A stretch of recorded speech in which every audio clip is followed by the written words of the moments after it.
Hello, everyone. It's Kelly Herrick. I'm an artist and an author. And what you might not know is that a couple of years ago, I shouted out into the universe, "Hey, who wants to write a book with me?"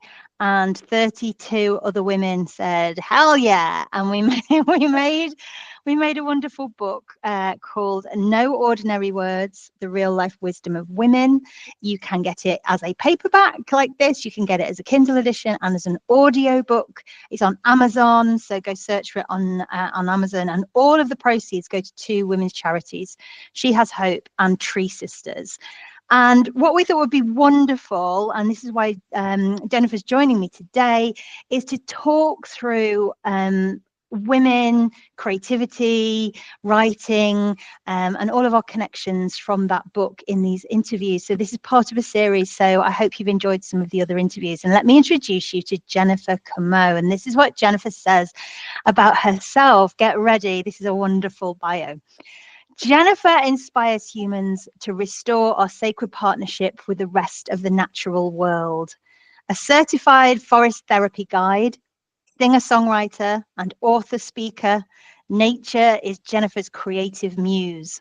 Her children's book, The Inside of Me, is a profound reminder of the magic that happens on the inside when we go outside. Oh gosh, yes, I love that. Her debut novel, A Moon in All Things, launches April the 22nd, and her poems and essays are published in 4 anthologies. She's produced 2 albums of original music, available on all the streaming platforms. Go and listen.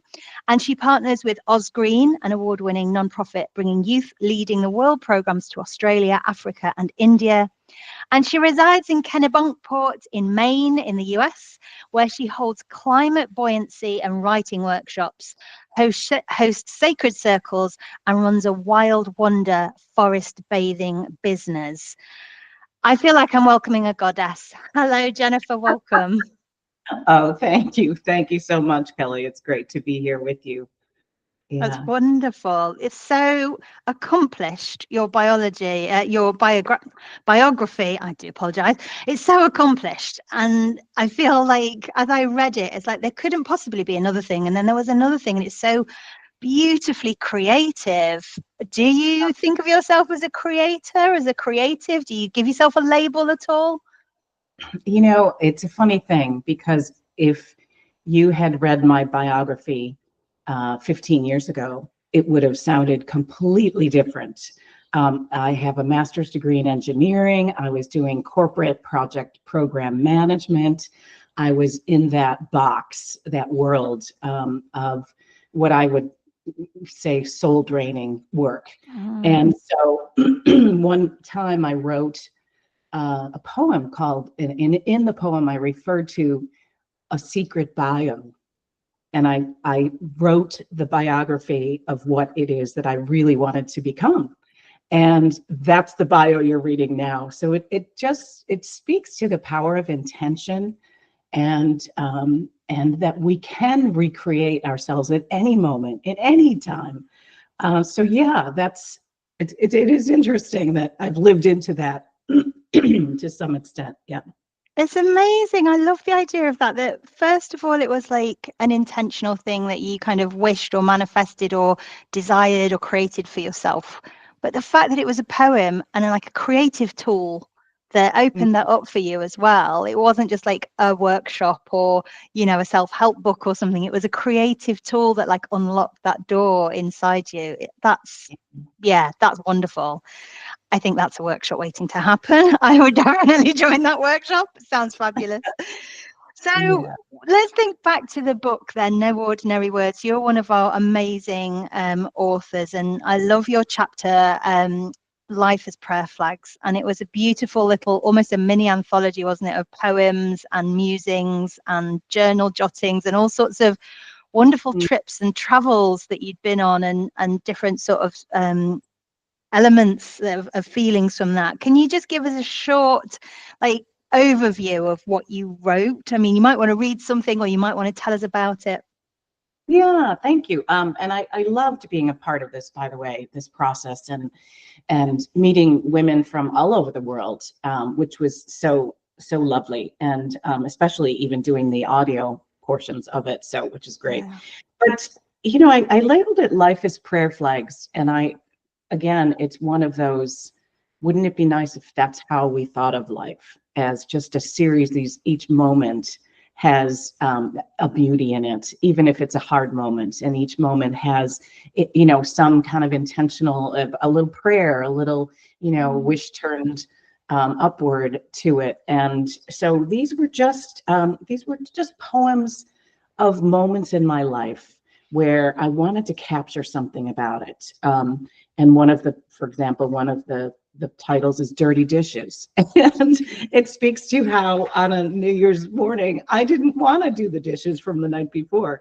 I just let them in the sink all day long because I was reveling in the new year and not allowing the shoulds or the, this is how you're supposed to run a home, to just not to let that ruin my day or run my life. And I think that's one of the themes that I've been trying to live my life now on my terms, and not the terms that the culture sort of tends to program into us. Yeah, I really hear that deeply. Like my body actually responds to that when you say it, because I'm of a certain age where, doing a lot of work and creative work with women around the menopause, and I'm hearing that so much, and it feels like a real awakening across maybe a couple of generations of women coming up to that point, and women going through it and past that point as well. And what I really liked about Life's Prayer Flags was this feeling that, like you said, there was almost like a dropping of expectation, or a dropping of, I think you called it, pleasing and dominating sort of culture. And each of the poems are very different, but there's also a sense of freedom and a sense of just being in each of them, which I really loved. And of course, we're both sort of super nature lovers as well. You say nature is your muse, and I'm absolutely entranced and just in love with the land. So I absolutely understand it. And why do you think, going back to the beginning when I put that shout out and kind of the invitation out there, why do you feel that you were called to write the book? Why did you lean in? I think it was for me sort of a celebration of who I was becoming. And so going through my journals and where I had written some of these poems and saying, wow, wouldn't it be nice to honor these poems and let them live in the world in a way that they had not lived in the world before. So that's why I said yes. And it also, again, it's kind of solidified for me the who I was becoming, from a person who was very, very different, just, a decade or so ago. And I do want to say that there was the piece here about, there was real healing that happened for me when I put finally into words a journey that I had where I was trying to take a stand on behalf of bear, the spirit of bear and bears in general. We have some pretty primitive laws that still allow bears to be hounded and trapped. And so I was fighting that battle and lost. We lost the vote, and it was so horrific for me. It was a personal trauma to realize that there are people who thought that was still okay. And so in writing that piece in this book, I was able to come to terms and really, truly, fully grieve, and recognize that sometimes life doesn't go the way you want it to. Sometimes people do things that don't seem to make sense. And yet, all I can do is just be in my own sovereignty, in my own integrity, in the way that I would like to feel is living, a best, good, integral kind of life. So yeah. Yeah, and we've spoken a couple of the other interviews about the healing process of creativity, and it does come across as a very strong element, particularly I think because our book is the real life wisdom of women, and it's our collective lived experience across a wide range of topics of the women that have lived those experiences. So everybody chose their own topics, which I think is really powerful. But one of the things you said in there was so interesting to me when you said about honoring your work by sharing it. And as an art tutor, I teach a lot of students who are frightened and terrified actually to share any of their creative work, even perhaps with their loved ones, or with friends, or even in class. And I love the way that you flipped that. And instead of like seeing it as a frightening thing, like seeing it as almost like a ritual to honor the work itself, that's beautiful. So if you don't mind, I'm going to use that with with some of Yeah. my wonderful artists, and hopefully that they can step into that space of honoring their work instead of feeling scared of it. And yeah, I think that whole idea around healing and around the creative process kind of aligning with our soul process Yeah. is something that I hear a lot of people speak about. And I think that's why, thankfully and amazingly, we're seeing a real explosion in creative output. You know, so many more people, perhaps since lockdown, when we all had time on our hands, people were trying to learn how to paint or how to make sourdough or writing poems or, you know, going out for walks because they couldn't go anywhere else. So I think it's been a really great few years for that creative process to come out. So I think that's wonderful. And how you touched on it a little bit there, and I think it's really interesting to hear you kind of navigate grief through writing. But how has writing the chapter helped you specifically? And it might have unfolded since the beginning. It might still be helping you. I don't know. But tell us a little about that. Yeah, I think as times get darker, there's a longing in me, and probably there was in all 31 of the others, to express something that is real and true for them. And so for me, I think writing that chapter, it helped me to find, a voice for something that matters. And so we talked about nature, we talked about, and I was a Tree Sister trustee for several years. And, there's nothing to me more important than using our voice for good. And so for me, I think having this chapter in this book, it does feel like, a whole mycelial network of voices, and each different, and each, as you said, coming from whatever set of experiences and whatever they chose to give voice to. So yeah, I just felt there's a solidarity here in this book, in the fact that everyone was finding a way to say something that mattered to them. Yeah, and that's a beautiful way to put it with the mycelial network. I myself have kind of started to think of the last couple of years about my own creativity as, an old growth forest, like a biodiverse habitat.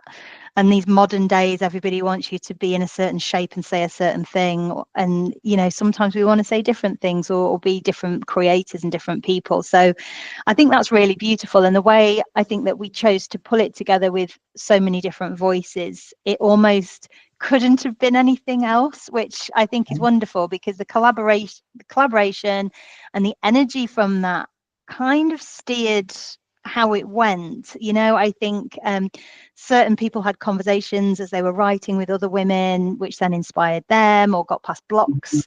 So I could really see it growing. Talk about it being quite a natural process. It really did kind of come forward. And have you found that there's been anything that's changed or shifted since you wrote that? Have you kind of, and I know sometimes it's not binary, right? So sometimes we don't go from a thing to another thing. Sometimes it's more circular or spiral or tangential. But is there anything that feels different? We often talk about our feelings, but I'm sure that there are things in there that have changed. You've done so much change over the last decade anyway, right? Yeah.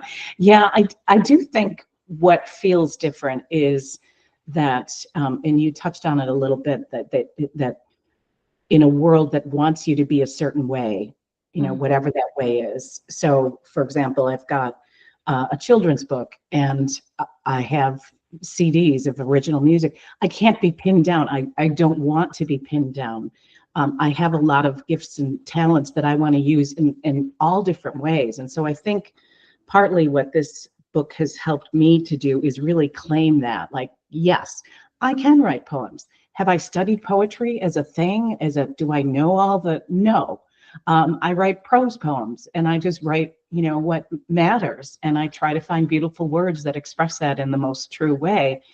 I also write a children's book, and that's rhymey and cute and sweet and inspiring. And then I wrote a novel with lyrical writing. And so I feel like one of the things that this book has helped me to do is just to say, yes, I am all those things. And don't just pin me to one specific thing. She's a writer, she's a songwriter, she's an engineer, she's a this, she's a that. So I guess the word Renaissance woman, and I think it applies to you as well, Kelly, I think so. comes to mind because yeah, it's just we want to be able to express our creativity in any way we choose. Yeah, and I think it's interesting, isn't it, that the Renaissance woman is something I've definitely coined about myself, and also dilettante is another word, but that one's got a really sort of weird, like, oh, you try a bit of everything, but you're never very good at anything, and you just do it to fritter away the day out of boredom, which is not as nice. But I also think that we have perhaps more room as we get older as women to make space for these other things. The way that society still works is that between a certain age group, if we decide to have a family and if that works out for us, we are kind of just engrossed in raising kids, or if we don't have kids, we're engrossed in becoming that thing that society says we should be, whether that's a CEO or a wife or a best friend or any of those things. But I think for me anyway, as I've got older, I've learned to turn down the volume on some of those things, and the external pressures have become less, and therefore I have that room to become other things. So I think it's a really powerful message to a lot of the women who are listening in, because yes, I can. Obviously, there's a very famous president got into the White House on the back of a similar campaign, but yes, I can, I think, is the first step. People maybe wanting to find their own voice before then, like you've done, being a voice for others, maybe comes after that. So I love the effect that you've had on the wider world. I mean, I was going to ask you about the wider effects of writing the book, but you kind of touched on it a little bit. But do you think there is anything that kind of seeded in you that you want to see in the world, maybe from writing this or from writing anything else? Has writing and being creative in and of itself seeded any new ideas or any new purpose in you? Well, I think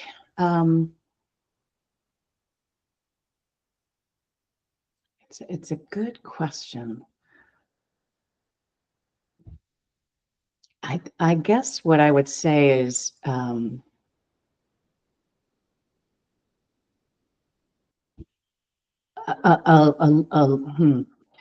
something about self-respect, something about self-love. And I'm getting a little, verklempt here because I think we get so many messages to the contrary. And so if in anything that I write, whether it be a song, whether it be, this novel that's coming up, if I can touch people in a way, move people in a way where they see things differently, and they're able to find in themselves something that's worthy, that's more worthy than they thought. I guess that's part of what I feel has been seeded. Yeah. That's beautiful. And I love that you said worthy, or more worthy than they think, because I really believe that's what, is most people are kind of challenged with, is they think they're less worthy than they are, and they think their creativity is less worthy than it is, or that everybody else is doing it and doing it better, or being louder at it, or being, I don't know, more privileged with it. And yet, because I absolutely know creativity will save the planet, it will save the world. And I think when we see women stepping into being really truly creative from a soulful point of view, not from a necessarily a content creation point of view, I'm talking about other types of creativity, that's where I see these sparks of magic, like you touching other people to bring them to life and making them fall in love with the messages that you've got, and other women doing the same sorts of things. So I don't know where the ripples are going to end, and I just see this beautiful mythological pool with millions of ripples happening from millions of pebbles, and everybody's ripples connecting to everybody else's ripples until everybody is connected. That's how I can just see women and their creativity just kind of having that beautiful impact on the world. How do Mm. you think your own voice and creativity has developed over the last few years, and how is it showing up now? Like, what's on your mind or in your heart that your voice wants to express? Mm. Yeah, I think there's an expression that I have in my novel, that's they talk and they this was a way they spoke in 1820s Ireland, and it was she has a belief in the marvelous.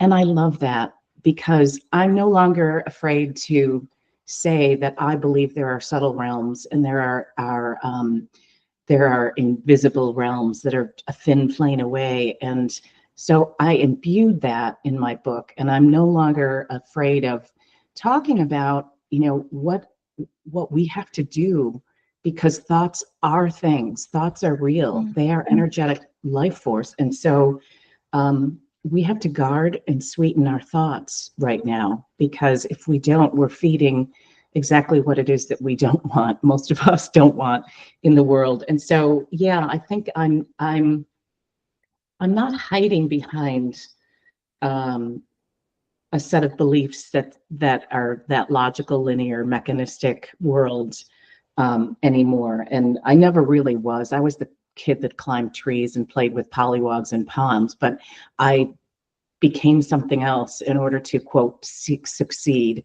in life. And so I feel like I have a new definition for success. And I think it's what most people long for, is a different definition than what we've been fed. Yeah. Yeah, so I think that's a belief in the marvelous, and not being afraid to say that. Yeah, it's so Irish. I mean, I love going to Ireland. I'm always in the Celtic west of the UK and in Ireland itself. And I'm just Mhm. like, there's definitely something in me that is some sort of Celtic link there. And it definitely sounds like I can hear an Irish accent saying it, and it just sounds amazing. Just brilliant. And what I love about that is saying, you have to guard our thoughts and think of sweeter things, because there's many Indigenous people will have dreamers as a tribal role to Right. fulfill. And I love how dreaming a better dream for people, and dreaming positive dreams and creating positive energy through that is seen in some societies as an actual job that's important and valuable. And I'm like, Yeah. what are we missing here in the West? What are we missing? A big thing, Yeah. I think. You're so right about dreams. And I belong to a dream group. I'm a huge dreamer. My dreams are in this novel, as the protagonist's dreams. So I do think that's a way that, if you want to say spirit or the ancestors or our higher self, however you want to say that, that element of divinity, um, can speak to us. Because I know for most of us, we spend so much time, during the day in the frontal lobal part of our brains trying to run life, do life. And so we're not necessarily as open to some kind of that still small voice, or that little gift of insight that can come from who knows. But I think in the dream time, often that's when those messages can come. So I'm a huge believer in that. And I do love the idea of dreaming a new world into being. So thanks for bringing the dreams up. No, yeah, I'm entranced by that. It is enchanting to think about it, isn't it? And I dream wildly all night, every night. It's like going to the cinema when I go to bed. It's like I wake up the next morning, I'm like, oh my God, I had all these dreams and they were so crazy. But it feels like, I know that we often think of dreams as happening in our head, but I feel like it's more like a bodily thing, like you feel them a lot more. And maybe that's something we could all do more with. I would love to do more with that, tapping into more like a bodily intuition. Maybe we dream in our gut. Who knows? Maybe that's where they come from, because this whole gut and brain connection thing is definitely interesting, how that's unfolding in science. And Yeah. let's kind of bring it back to where we are now. And I mean, you've always been so open with your wisdom and advice and thoughts on this interview already, but I'm just going to throw in a final question to you around inspiring and motivating or helping others. So what would you say to a woman who's thinking about starting a creative project or joining in with a creative collaboration, as we did on the book, and is maybe kind of not sure, on the fence? Like, what would you say to her? Yeah, if it's in your heart, follow your heart. That's what I would say. Follow your heart, and allow yourself to have a different definition for success, because it's not the way that we've been programmed around, what success looks like.